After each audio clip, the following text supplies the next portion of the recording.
Well, for more on the global economy, let's bring in one of the World Bank's experts. We're joined by Ayhan Kose. He's the director of the bank's Development Prospects Group. Welcome back to the show. Thank you. So, in your mind, what stood out to you as the biggest takeaways and surprises from this report? I think the biggest takeaway, global growth remains strong. But at the same time, it's slowing down. This year it's around 3.1, but we expect to, edge it down in the coming 2 years. And so what led to this cautious optimism that you're seeing in the global economy?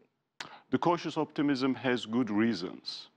On the one hand, you have robust growth, and you think that this growth is going to be around with us for a while. On the other hand, you look around, and there are risks that cloud the outlook. Financial markets could be quite volatile as monetary policy normalization is proceeding in the United States.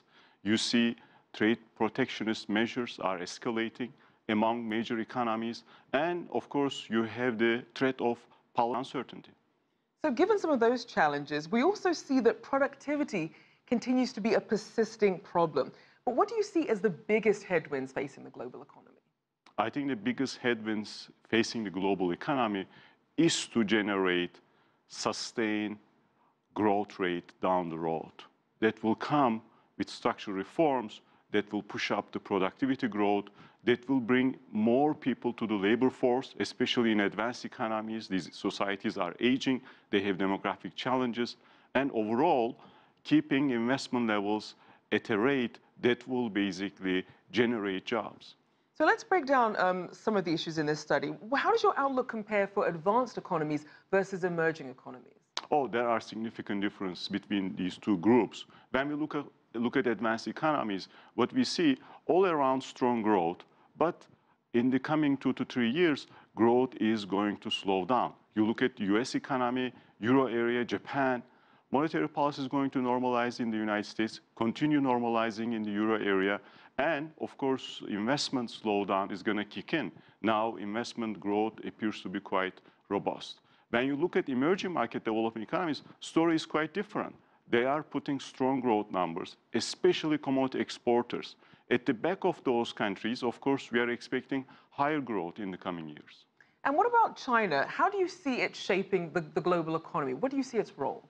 China is playing a major role. It's definitely an engine of growth for the global economy as a whole. Chinese policymakers skillfully slow down the growth rate. Now, this year, it's going to be around 6.3%. And we expect growth gradually slow down in China. Now, we're looking at this shift to high-quality growth. Let's look at some other shifts. In terms of what's happening with the global commodity demand, you're saying that it perhaps will slow down. What's happening there, and what are the broader implications for this? That's an important issue. When you think about what happened in the global economy over the past 2 decades, demand for commodities has risen very rapidly as emerging markets, large emerging markets like China, registering high growth numbers. Now, going forward, these economies are going to slow down, and they will have a different type of growth model, more depend on services rather than manufacturing. Of course, in that type of environment, you will have slower growth for commodities. If you're a producer of metals, for example, demand for metals is going to be steady, but the growth of that demand is going to slow down. What that means, if you are a commodity exporting economy, producing agricultural goods, producing metals, producing oil, you need to diversify. You need to make sure your fiscal balances are in good shape. And to that point, we're seeing that no matter the size of the economy, corporate debt seems to be a problem. What are some of the lessons you think that either should have been learned or should be learned from the global financial crisis when it comes to this? I think corporate debt is an important challenge for a number of emerging market developing economies, because we have seen around 10 percentage point increase relative to GDP since the global financial crisis. You always think that you have learned everything about crisis when you face a crisis, but then crisis pass, and then the next crisis comes, you realize you haven't learned certain things. Interest rates have been quite low over the past 10 years. A number of countries took advantage of these low interest rates, accumulated debt.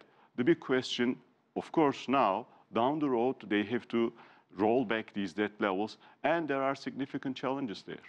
All right, well, thank you so much. Always good to have your insights. Ayhan Kose, Director of the Development Prospects Group for the World Bank.